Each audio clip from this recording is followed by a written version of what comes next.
Greater Sandton and beyond. Get ready for the Sandton Times Hour with your host, Alexander.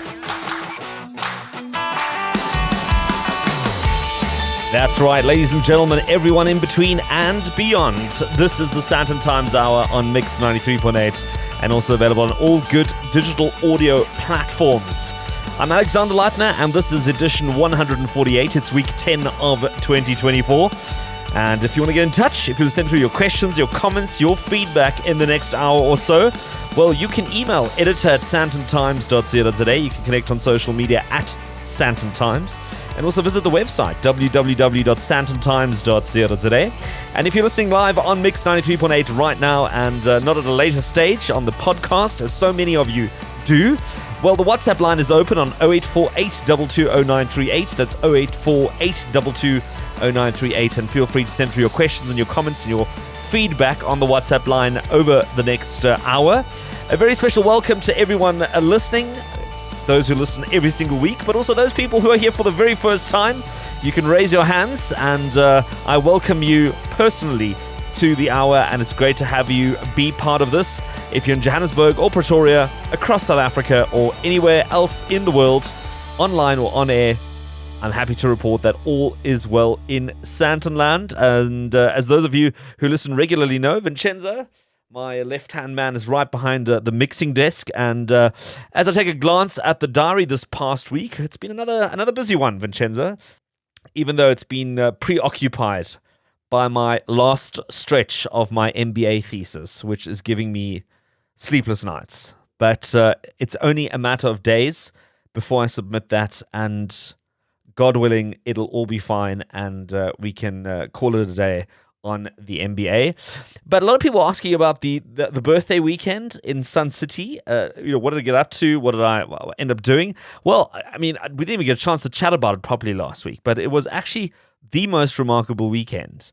Ended up going there. They had a big conference on at the Palace, which was really fantastic to see that Sun City is just booming. And I had a quick chat to the general manager, and he was saying that, they're so busy and things are really picking up again, and they've got one international conference after another. And that's so exciting to see people coming from Asia, from the US, from Europe, having big conferences in South Africa and doing all those things that I think sometimes we take for granted, going to Sun City, going on a game drive, having a braai outside or being in a boma and doing all these really, really South African things and just watching other people take joy in that because it's just not something that they know or something that they're used to. I think it's just so tremendous.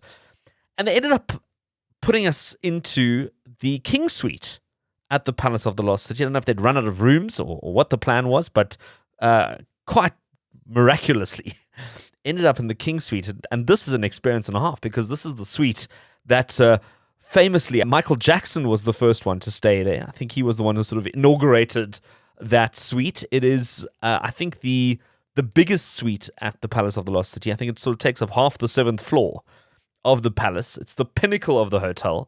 Mariah Carey also stayed there, and I think if I stand to be corrected, but I think Pink also stayed there. I was once there for a weekend doing a story for a big TV channel, and we were covering a poker tournament, and she was doing a concert there, and I ended up meeting her band in the elevators every morning, and I think she stayed in there as well. I mean, it's got everything. 2 bedrooms, ensuite bathrooms, there's a sauna, there's a living room and a dining room and a balcony, and then you've got your own little kitchenette. It's just, I mean, you just want to spend the whole day in the room because there's just so much going on in that room that you actually... Oh, there's even a baby grand piano, Vincenzo. Can you handle it? I mean, if you play piano, that's a little great additional feature.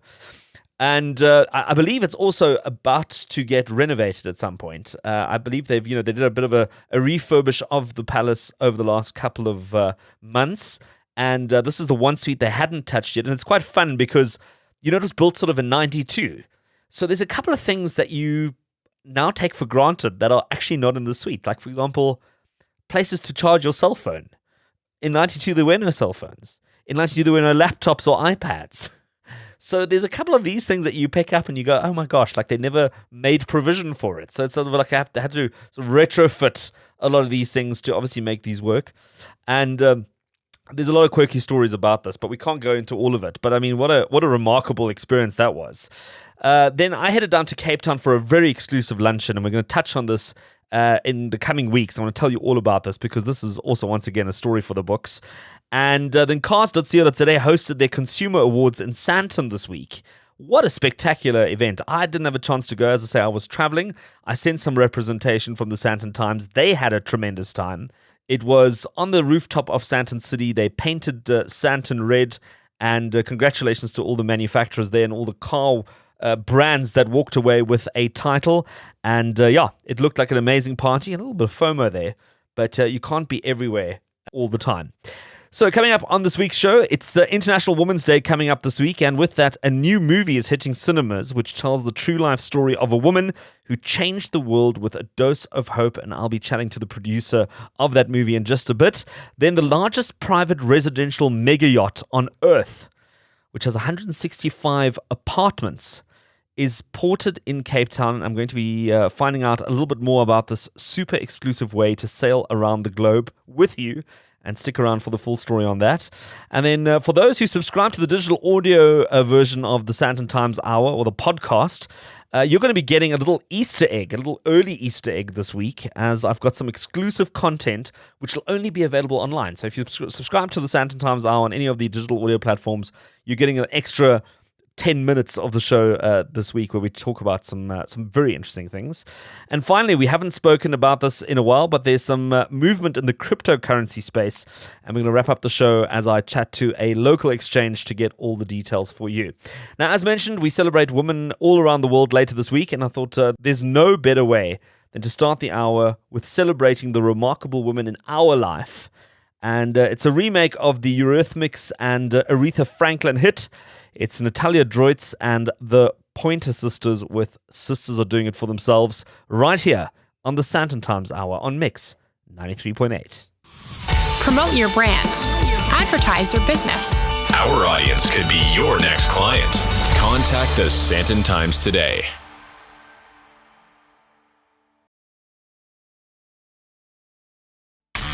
From Greater Sandton to the rest of the world, this is the Sandton Times Hour. This is the Sandton Times Hour on Mix 93.8 and also available on all good digital audio platforms. Coming up on the 8th of March is International Women's Day, and it's celebrated around the world every single year. And this year, there's a very interesting movie release that is happening at the same time. And it's a film about a Catholic missionary called Francesca Cabrini. She arrived in New York City in 1889, and she was greeted by things like disease, crime, and impoverished children, and took it upon herself to start a very daring mission to convince the mayor of New York to secure housing and health and care for society's most vulnerable. She was speaking broken English. She had some poor health, but she used her entrepreneurial mind to build an empire of hope unlike anything the world had seen. And she's now known as Saint Francis Xavier Cabrini, MSc, also known as Mother Cabrini. And she founded the famous Missionary Sisters of the Sacred Heart of Jesus, which is a religious institute, and tried to be a major support for fellow Italian immigrants to the United States at the time. And she's also the first US citizen to be canonized by the Catholic Church in 1946. And here to chat to me about a movie about her life, Cabrini, Jonathan Sanger, who is the producer of Cabrini. And Jonathan, it's great to have you join me on the Sandton Times Hour. It's a pleasure to join you, Alexander. Really is. Well, I think it almost goes without saying what is the inspiration behind Cabrini, but what was particular about her story that drew you to her life? Well, in fact, what was particular about her life and story to me, and that really moved me, was not so much the religious aspect of it, because she transcended religion in an incredible way. But I think it was the woman empowerment aspect of her life. She was a woman doing things that women didn't do, or weren't able to do, in fact, at the time that she was doing them. And she was often overlooked, or no one really expected her to be able to do the things that she wound up doing. And she wound up becoming as powerful in her way as any Vanderbilt or Rockefeller or anybody else. She was an amazing entrepreneur, and she was somebody who recognized how the power structure really worked in the world in every aspect of it, so that even in the church, she realized that the middle management of the church, just like the middle management in any hierarchy, were people who would say, they'd pat her on the head and they'd say, you stay where you are, you're doing fine. And she realized that in order to get to somebody who could endorse the things that she wanted to do, she had to get to the top of the food chain. She had to get to the very top. And with the church, it was the Pope. In New York City, it was the mayor.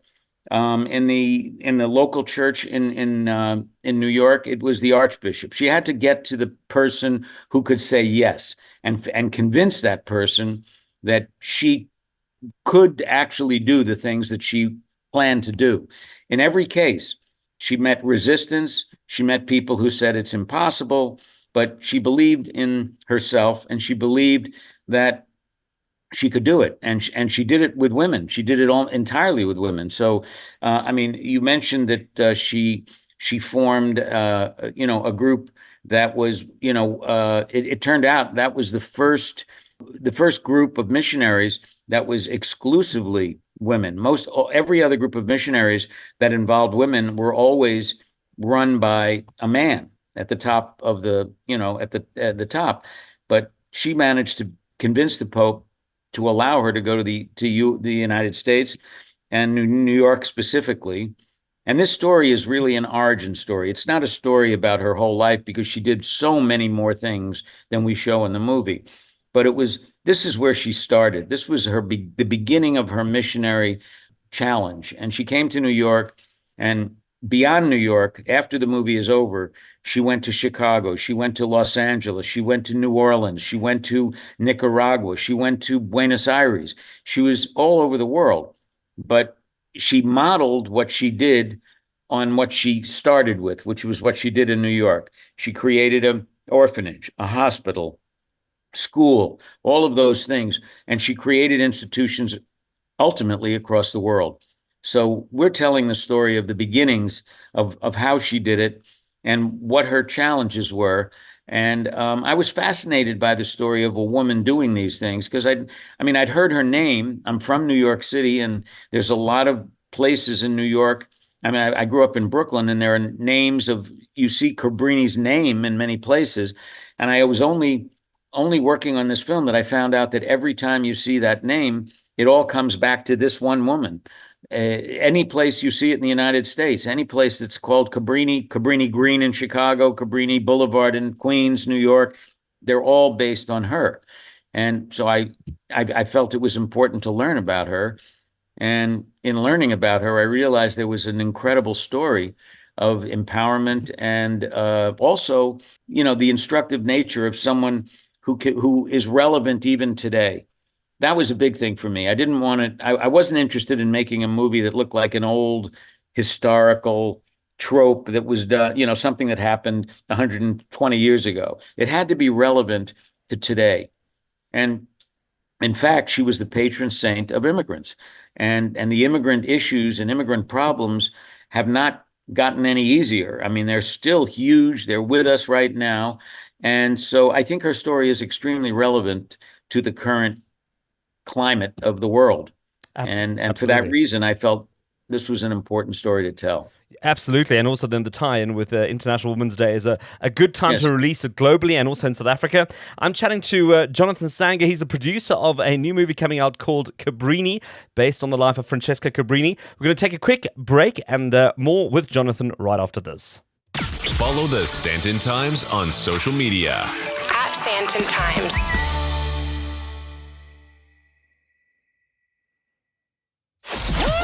You're listening to the Sandton Times Hour. You're listening to the Sandton Times Hour on Mix 93.8, and also available on all good digital audio platforms wherever you are in the world. I'm in conversation with Jonathan Sanger. He's the producer of a new movie that's coming out on the 8th of March called Cabrini, the story of a Catholic missionary called Francesca Cabrini, who I'd almost like to say was well ahead of her time back in 1889.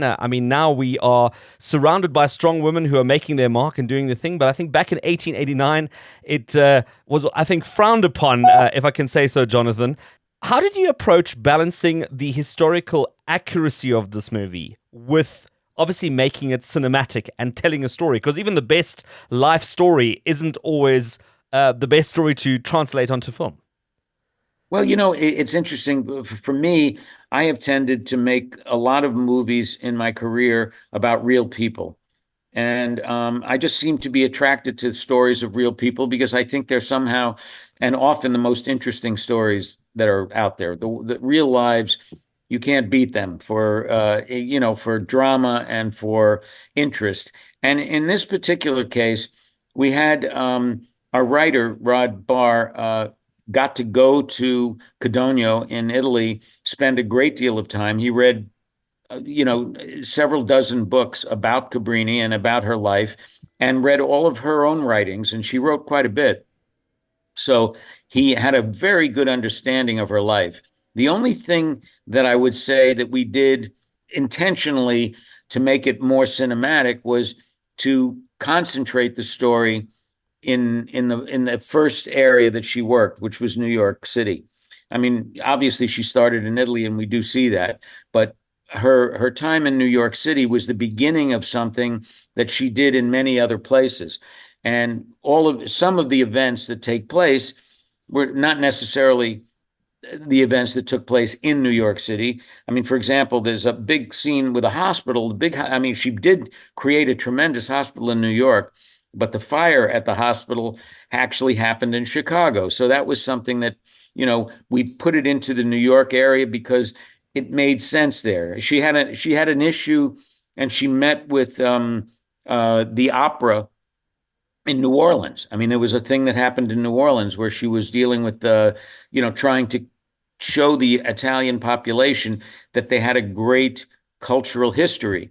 We kind of moved that into New York because Enrico Caruso was in New York at the same time she was, and the opera was a big deal, and it was very stratifying because the people in the opera and the people who went to the opera, even the rich Italians, had very little to do with the poor immigrant population, and her attempt to bring these people together, to let the immigrants know about their great cultural history, was a very important aspect to give them pride in their history, in their lives. And I think for that reason, we may have moved or manipulated a few events. In terms of the cinema, I mean, a lot of it really was, and Alejandro, our director, talks about this quite a bit, was really very operatic, so that the way we shot the movie was in long, moving shots that instead of a lot of close-ups and a lot of cutting, almost every scene is a continual moving camera that was investigating and finding the moment. And this was unusual. This is not standard practice in all movies, but it was definitely a style that Alejandro brought to the movie with our cinematographer Gorka Gomez Andrea, who's an incredible Spanish cinematographer, and they had an opportunity to really plan out all of these very elaborate and complicated moves and shots that I think give you a feeling of the beauty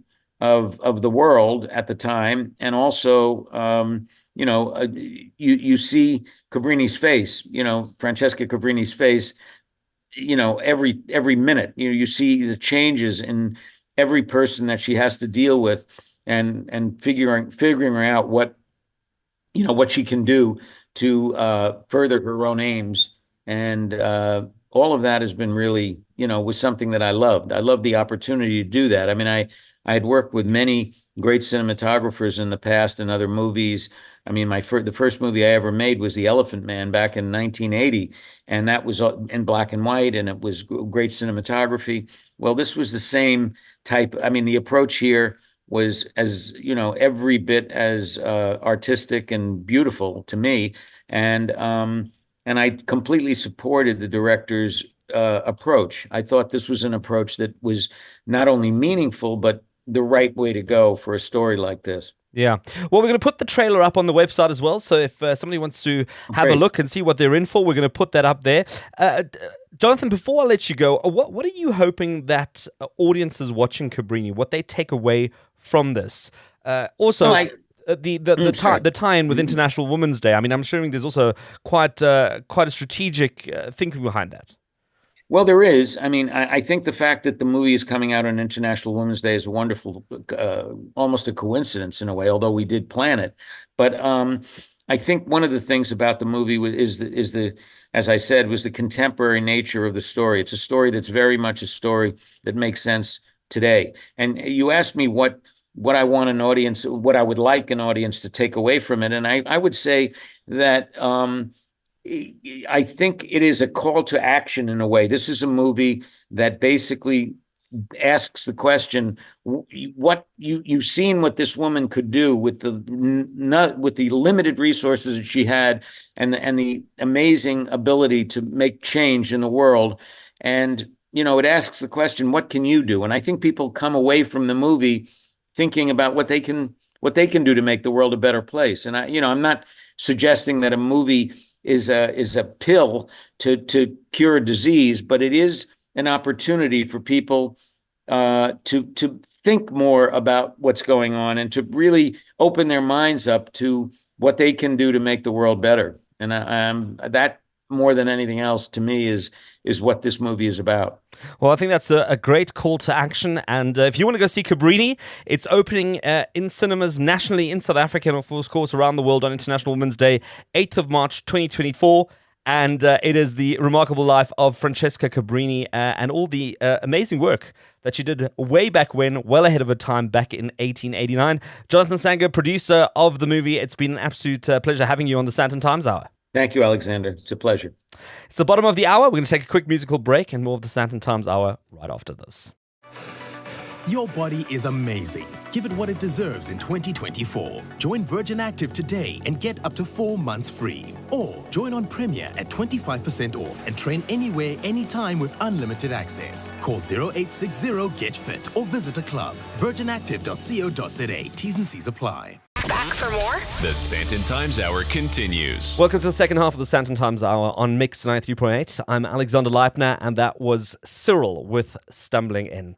If you caught something intriguing on the show this week, if you heard something that sounded dynamic, something that you didn't catch all the details on, well, they will be up on the website, as we do every single week, under show notes. So you go onto sandtontimes.co.za and then you explore the website and check out the comprehensive show notes where we'll give you a breakdown, some additional reading, some additional links, and all the things that you might have missed during the conversation. And also don't forget, you can connect with the Sandton Times on social media at Sandton Times. So choose your platform, if it's Instagram, Facebook, X, or one of the other millions of different social media platforms where you can connect there. And also feel free to send through a tweet, a post, a DM, a voice note. Any of those good things are welcome, and it's always good to hear from you and get your feedback. As you know, we talk about travel a lot on the show. We talk about ships a lot, especially cruises, and there's a very unique one that is porting in South Africa, something very unusual and something very exclusive. Quite excited about this particular interview because it is something that is quite different to the normal conversation that we have. And I'm thrilled to be joined by Jayne Alexander. She's the ambassador for UK, Europe, Middle East, and Africa for a ship called the World Residences at Sea. And Jayne, it's good to have you on the Sandton Times Hour. Very nice to be on with you, Alex, and to tell you more about our mega-yacht. Well, I'm glad you've called it a mega-yacht because that already kind of gives us a little bit of a taste of what we're in for. Just give me a bit of an executive overview of what the World Residences at Sea is all about. The world is entirely unique. It is, in fact, a mega yacht. And many of those owners on board have previously owned super yachts and have decided to make the world one of their homes.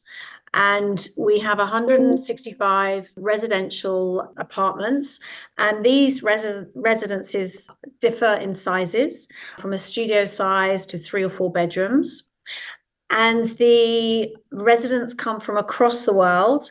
They choose to use this as their second or third home, and they will board where they wish to, whether it's choosing to spend time in New York or going off to explore Antarctica.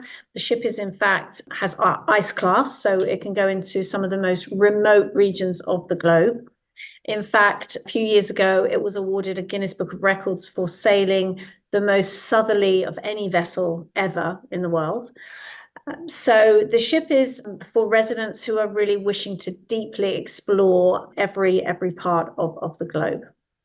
Well, it certainly sounds like it's taking sectional title to a whole new level. I mean, it's like you would buy a stake, an apartment in a building, but that building is actually on the water and it's floating around the world, and you get to decide where that goes, but we're going to get into that just shortly. But just give me an understanding of how the ownership works, because do all the residents collectively own the super yacht? Or is there a committee? Or how does all of that work? So the ship operates very similarly to a condominium or a co-op, as in the US. The owners on board the World, the residents, they own a percentage shareholding of the ship itself. And then we have a management company in Florida, in the US, who operate the ship successfully from everything from engineering to housekeeping. Essentially, the ship is owned, this mega yacht is owned by the residents. Okay. So you then have an apartment, a residence on the ship, which is yours. And then I'm assuming the rest of the super yacht, as we would know with cruise ships, which is sort of your restaurant facilities, your swimming pool, all the general areas are then common areas shared amongst all the residences, and they would then contribute into keeping that all going. Yes. So essentially you have 4 restaurants, you have fully equipped, very updated gym, Pilates studio, spinning studio, indoor, outdoor pool. It is, in fact, the only vessel at sea to have a full-size tennis court. So all of this is beautifully maintained, meticulously maintained by the management team. All right. Well, hang on to that, because if you've got a couple of more South Africans coming on board, there will be a padel court coming very soon, right next to the tennis court, the way things are taking off in South Africa. But talking about South Africans on board, you do have South African residences on board. And I believe also there are a couple of residences that have become available to actually purchase, because up until now it's been quite a hot property, if I may call it that, on sea. It hasn't been very easy to actually get a residence on the World. Each of the residents are owned by families from across the globe. And then we have a small quota of residences that do come up for resale. Occasionally we have categories that are waitlisted when the demand is very high. And essentially the ship is coming into South Africa, and we have a small number of properties or residences that are available for sale, for purchase. And can you give me an idea as to what one of those residences would go for? I mean, I'm assuming it depends on size, it depends on spec, because you can also then custom that residence according to what you want. I mean, you're not just getting a come as it is space to live. Yes, indeed. The residences can be customized to your design. And in fact, some of those residents, they will invite their interior designers on to completely redesign to their tastes, knowing their other homes across the globe. So it's entirely up to you as to how you use your home. It's your home. You can invite your friends and family, your children, your grandchildren. So it's entirely yours to enjoy. Right. Okay. So you can invite, depending on which port or which harbor that you're staying in, they would then just come on board for the day and then sort of go back home afterwards. Yes, and obviously if you had a big birthday and you wanted to celebrate and entertain your extended family, then there are residences that are available for rental as well. So you can have a larger sort of family party on board. And yes, and then when the ship is in New York or London or Cape Town, there'll be residents that will be hosting family and friends for lunch or dinner. They'll also be hosting board meetings. Almost all of our owners and residents are very they're sort of actively social, professionally, and they are sort of obviously entertaining and using the ship both for family, friends, as well as sort of business associates. Now, tell me, who determines where the ship goes? Because certainly part of the attraction is the fact that you can go and see the world whilst living in your own apartment, essentially. But it's only if you can go to really nice places that you also want to go and see. So how does that get voted out? Who determines where the ship goes every year? So the captains, we have 2 captains, they will develop itinerary ideas a few years ahead, and then the residents will vote on their chosen itinerary and that's how we choose where the ship is traveling to. There's almost always 2 expeditions a year, which are very, very popular. Last year was the Arctic. The ship is actually sailing from Antarctica towards South Africa. And we have expeditions in Papua New Guinea. And then later this year, there is an expedition around the Kimberleys in Australia. As well, it sounds like very exciting destinations. I know, especially Antarctica and the Arctic in general is very popular, I think, across cruising now that you can go in your own apartment. I think that's quite an attractive proposition. Can you give me an idea of what the average age is of people who live on this ship? Because it sounds like you do need a bit of time or a little bit of flexibility to be able to make the most of this. Yes, yeah, and you're absolutely right. It is all about sort of maximizing your time on board and being able to have that freedom to seriously travel. I would suggest that the average age, and it differs slightly between male and female, but it's around mid-60s, early to mid-60s. So I can safely assume these are people who are retired or semi-retired and have decided that they're going to make the most out of their retirement in seeing the world and also then determining which part of the world they're going to go see. Yeah, absolutely. So they have worked very, very hard. They've enjoyed life. And they're now looking at having a second or third home, which gives them that freedom to travel, to have expedition teams at hand. We have an incredible sort of lecture series. So they're not only enjoying and really sort of exploring the world, they're also learning. So it's quite educational as well. And as for the super yacht, it operates like any other commercial cruise ship in terms of safety, in terms of management, in terms of the way it's operated. I mean, does that all remain standard, or are there additional elements and additional features that are built into the ship? And one of the things I'm thinking of is security, for example. I'm assuming that's probably quite a big element when it comes to these residences. The ship operates obviously in accordance with any other sort of ship. Security, safety, the crew on board, it's almost a 2-to-1 crew ratio to residents. So the level of personal service is really quite exemplary. The ship itself, I would suggest the crew get to know the residents very, very well. And for that reason, it does operate at a sort of very, very incredibly sort of high standard. Yeah. And I suppose you also then have the longevity and also a little bit of institutional knowledge with having staff on board that have been on there for so long and knowing everybody on the ship. Now, you're docking in South Africa. It's part of the itinerary for this year. But what are the future plans of the World Cruise Ship? I mean, does it have to go into maintenance on a regular basis? Is there a plan to kind of expand it or bring another world to life as a secondary ship? So the ship goes into dry dock normally around every 2 years. So it will have certain areas of the ship which are constantly updated. Maintenance is absolutely key. We have obviously an engineering and maintenance team that are constantly working on the ship every day of the year. So as I mentioned, the maintenance is meticulous. And the ship itself, many more years to sail. The ship will continue to sail sort of globally, attracting residents from all over the world. Well, I'm sure after this conversation, there's going to be quite a few people interested in finding out a little bit more about this. If someone wanted to find out a little bit more about getting a residence on the ship, how does that work? Do you have to be referred by someone who's already on the ship, or can anyone sort of just make inquiries and kind of get some more information? Yes, so you can make inquiries to aboardtheworld.com, and we will then speak to you about the possibility of boarding for a private tour. Essentially, you are normally referred or introduced and by residents or friends of residents. So it's a kind of referral system. Okay, all right. Well, Jayne Alexander, she's the ambassador for UK, Europe, Middle East, and Africa. We've been talking about the World Residences at Sea, and we're also going to put up all that information on the Sandton Times website. The best of Sandton and beyond. You're listening to the Sandton Times Hour. In a grand unveiling event at Johannesburg's bustling Victoria Yards, Volvo recently launched its latest marvel, the EX30. And with its launch, Volvo aims to accelerate the adoption of electric vehicles, not just in South Africa, but across the African continent. And I had a chance to chat to Managing Director of Volvo Car South Africa, Greg Morsveski, and I asked him why this was such an important release for Volvo. I think it's important for us for a number of reasons. It's a new segment that we're introducing a car into, and the car is it's a new car, it's a SUV, it's full electric, and it's a premium segment as well. We haven't spoken to this segment before, so I think it opens up some new opportunities in terms of the number of people that we are looking at, and then also that will give us the volume.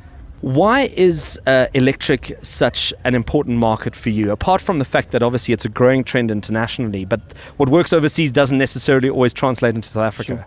So Volvo's got a strategy of being, by 2030, being a 100% electric company. So this is just one of the cars that will be coming in the near future to take us to that point of having only electric cars by 2030. What are some of your personal highlights of this particular release? What's something that appeals to you with this car? There's a couple of things that I like about the car. Obviously the design inside and outside is very unique. It's a really good looking car. The speed, the acceleration, I think that's something that excites a lot of South Africans. 0 to 100 in 3.6 seconds. It's quick. But also I think the soundbar as well, for the music lovers, it's something to listen to. Probably a sustainability angle as well. So all the recycled material that's on the inside, that's got a good feeling around it. And as usual, Volvo safety. Even in a small car, you get the full safety, all the safety features, and then we've introduced a few more into the car. Well, I have to say, we've had a chance to listen to the sound inside. You had a sound experience set up at the launch today, and I must say, it does sound unbelievable. And I think that would be one of my big buying points if I had to drive this car. We're still going to get a chance to drive it at some point, but I think from the sound perspective, I really enjoyed that. Who's this car designed for? Who's your target market for this particular model?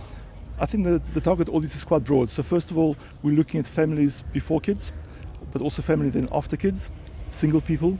And then, as I said, different things appeal to different audiences. So whether you enjoy music, whether you enjoy speed, whether you're after the Volvo safety, whether environment is important to you, this car covers all those aspects. Greg, it's a very dynamic market to have to operate in. I think probably very different to Sweden, the original home of Volvo. What are some of the things that are keeping you up at night at the moment as a business leader in the automotive industry? Look, I think the biggest challenge for South Africa is the economy, and it'll probably continue to go the way it is going until after elections. Luckily, the date has been announced, so we hope to see a recovery in maybe the second half of the year. But from a car point of view, I think it's a very exciting time for us. So we are looking forward to the challenge of introducing this car and then getting some good volume out of it. What are your future plans and your outlook for 2024 as Volvo? Are there other releases coming as well? Are you looking to grow your segment in South Africa? So for us, this is priority number one. We will be releasing so this is the smallest SUV that we have. We'll be releasing the biggest SUV, the EX90, towards the end of the year. But for now, this is the focus, along with all the other cars that we have in the market right now. All right, and here to chat to me about the Volvo EX30 that launched over the past weeks is Alan R. of Motor Matters. And Alan, it's good to have you on the Sandton Times Hour. Thank you very much. Great being here, Alex. Alan, let's talk about the Volvo EX30. I mean, we both had a chance to sort of see it, experience it to some extent. I mean, I don't think we've had a chance to really drive it, but we at least got a chance to sit in it and see what it sounds like. What are your impressions of this new release by Volvo? This is a game changer in the market, okay? It's virtually the cheapest EV in South Africa right now, and not taking away from the GWM Aura, but it's in a complete different category to the Aura. So it's still expensive, let's not say it's not, but it's the most affordable and premium electric vehicle available in South Africa now. So I think that's a big factor.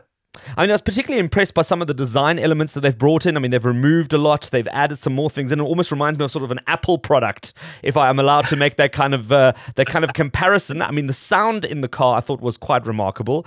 But I believe it's also got some incredible acceleration. Well, if you go to the top model, let's just talk, because there are 5 models in the range. There are 3 different configurations, let's call it that. So if you go to the top one, which is the one with 2 electric engines, 2 motors. So it's all-wheel drive, first of all, for road holding and safety, because one motor on each axle. It puts out 300 kilowatts out of a relatively little SUV body. And it accelerates, according to Volvo, 0 to 100 in 3.6 seconds, which is apparently the fastest accelerating Volvo ever. That's quite incredible. I mean, it looks like a pocket rocket, if I can even use that terminology. And as I say, I suppose the proof is in the driving. So we suppose we'd have to see what it's like once it's up and running. And another launch that you went to on the same day that I wasn't at was the GWM Tank, which seems like a completely different product altogether. Talk about going from one animal to a different animal. Okay. The tank is, and it's so aptly named, it is a tank, all right? It is big, it is bold, it is, especially, often on a launch or when they launch a new model, they have what they call a launch color. Right. The launch color for the tank is this bright orange. And it's one of those colors that only works with that particular car and that particular model. If you had to put it onto anything else, you'd think, oh my goodness, I can't actually live with this. On most other cars, you'd want a good pair of sunglasses to wear if you're going to walk up to it. Does that tell you where I'm putting it? Totally. But let me tell you again, a range of 3 models. They only launched the top of the range at the moment, which is a 2-liter hybrid, 4-cylinder, 2-liter turbo with hybrid power as well. Believe it or not, in a vehicle, I hate the comparisons because they're dangerous, but although it's a 5-seater, it goes into the same kind of category as a Fortuner, for example. Okay. But you're talking 255 kilowatts and 648 Newton meters of torque. Right. The top Fortuner, and I'm not knocking the product, I'm just giving comparisons, is 165 kilowatts. Okay. Sure. So it's got brute power, 9-speed automatic gearbox, unbelievable off-road capability. But what surprised all of us was, when a vehicle like that can often be compromised in one circumstance or the other. This thing is very, very smooth and comfortable on road as well. Okay. Which was a pleasant surprise. And you're talking 850,000 for the top model. The range starts at 725. And like you would expect from a Chinese vehicle, spec'd to the hilt with everything you can possibly want in a vehicle. So another heavy competitor from an Asian manufacturer in that particular market, giving maybe some of the other cars in that segment a bit of a run for their money? It deserves to. Can I put it that way? Right. It certainly deserves it. The proof is going to be in the sales. Let's see how the public take to it. But we did some proper off-roading as well on the launch, okay, at De Wilt. And there's one particular obstacle there. They call it Gertse Klip, which is about a 30-degree rock incline. And I was with a professional sitting next to me, and he set the car up. It's got an off-road cruise control facility. He set that car up to go up Gertse Klip, where I literally did not touch the pedals. God. My nerves were shattered. No, I can imagine. I can just picture it. It actually makes my palms sweaty just thinking about it.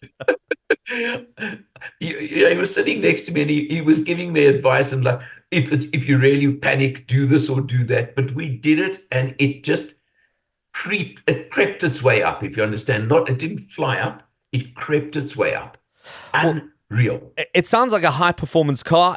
As we come to your last car that you've managed to try out this week, unfortunately, once again, one that I also haven't had a chance to drive. I did have a chance to drive a previous Honda, and I must be honest, it left me a little bit wanting.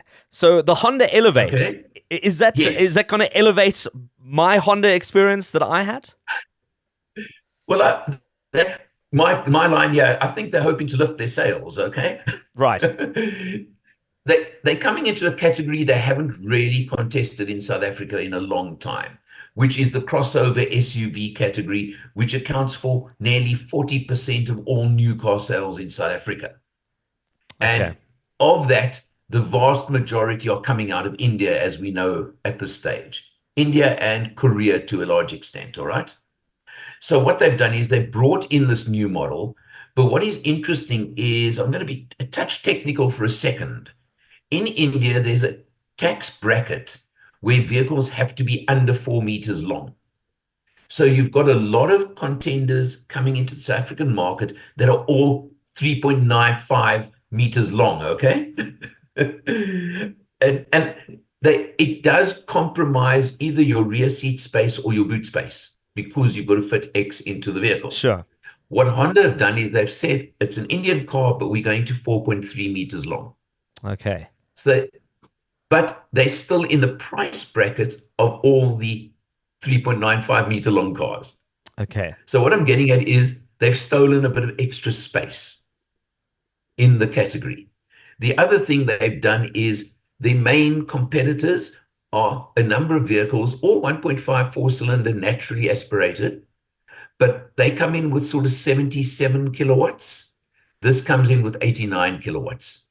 Now, Right. a lot of people are going to say to me, well, but we did drive it at the coast. I want to drive one at altitude to make a final comment on it. There are two models available. The lower spec Comfort is manual only. The upper spec Elegance is CVT auto only. A lot of people hold back when they hear CVT. CVTs are not what they were 10 years ago. There's a lot of nice CVTs that are very livable, very drivable, and very acceptable.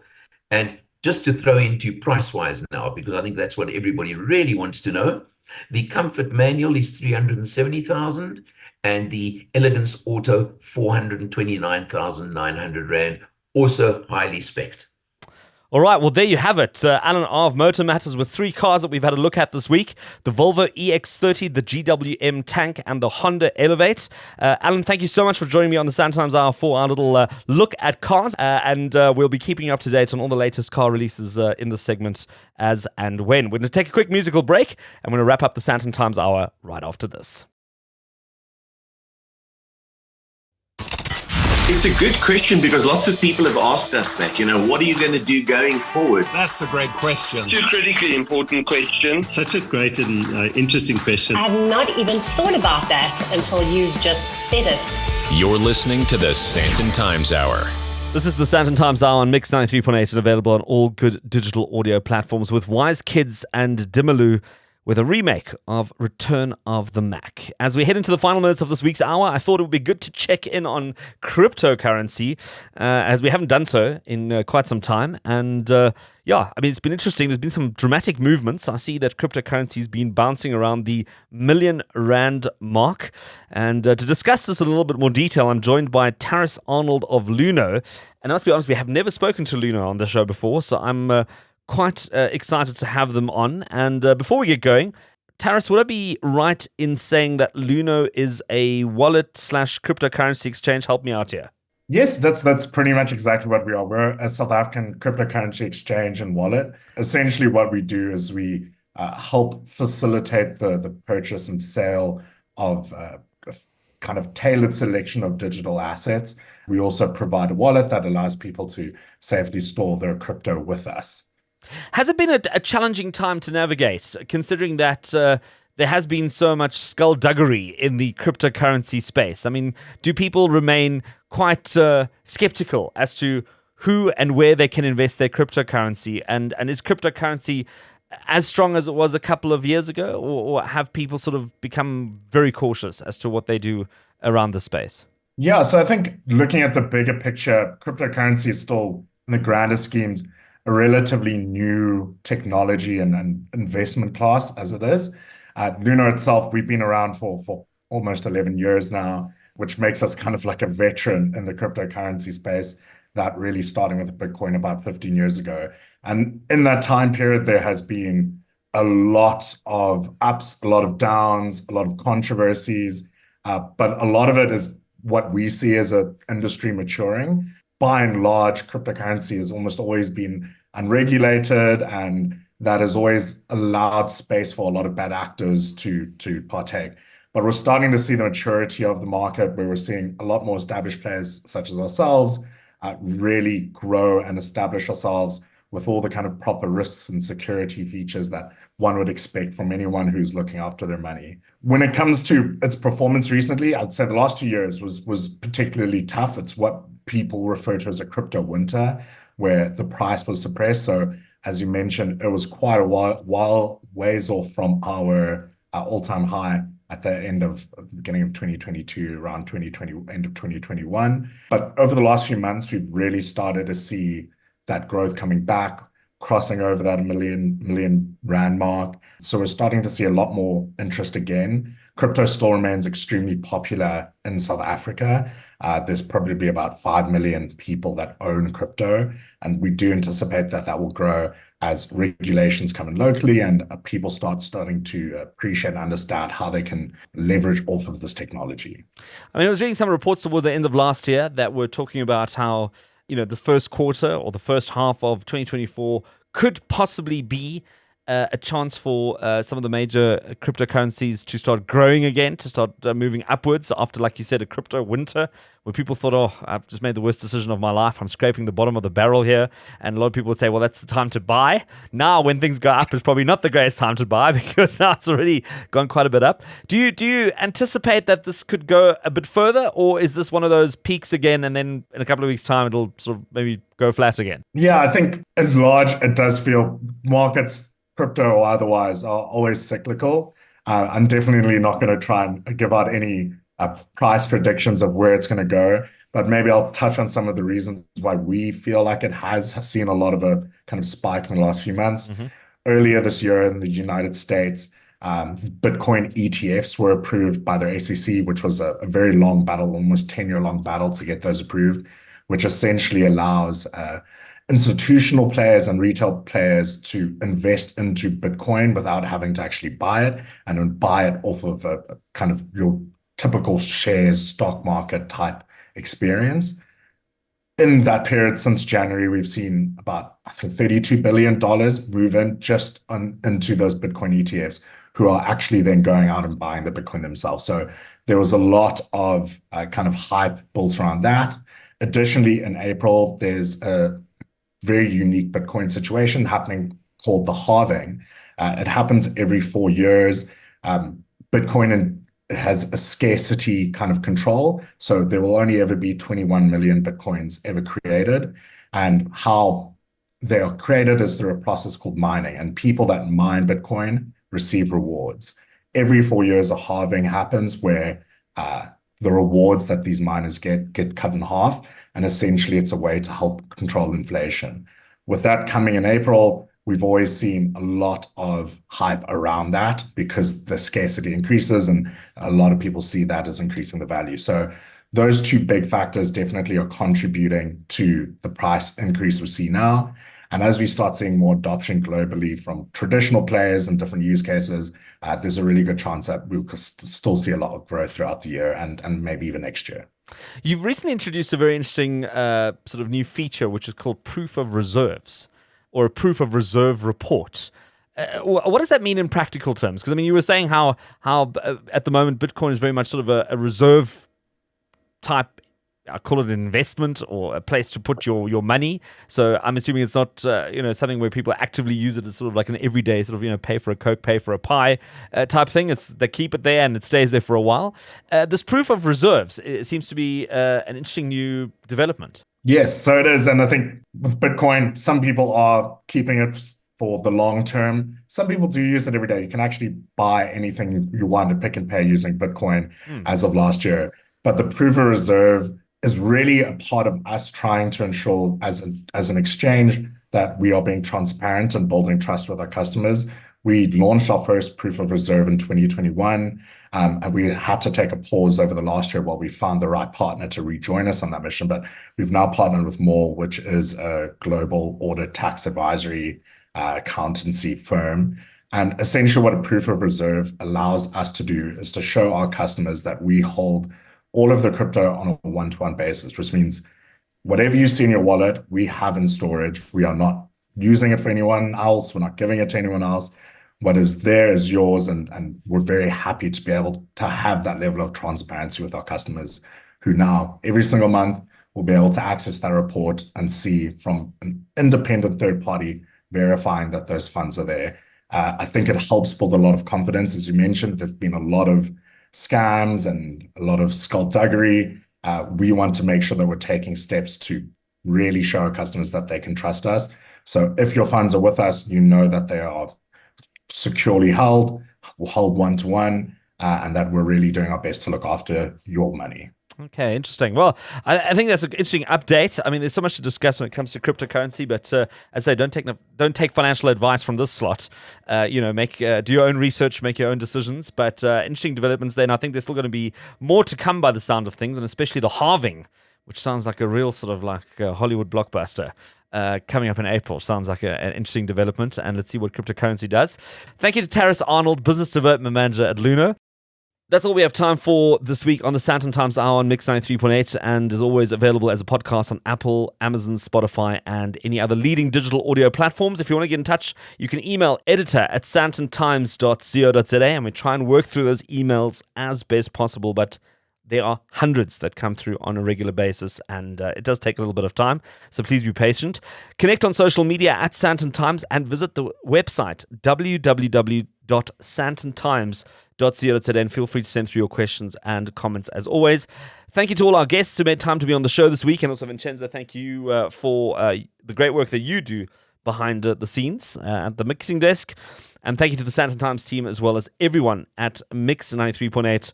And let's wrap up the show this week, and I think there's one song that I'd like to play because it just gets you in the right mood, especially ahead of Women's Day. Shania Twain, Man, I Feel Like a Woman.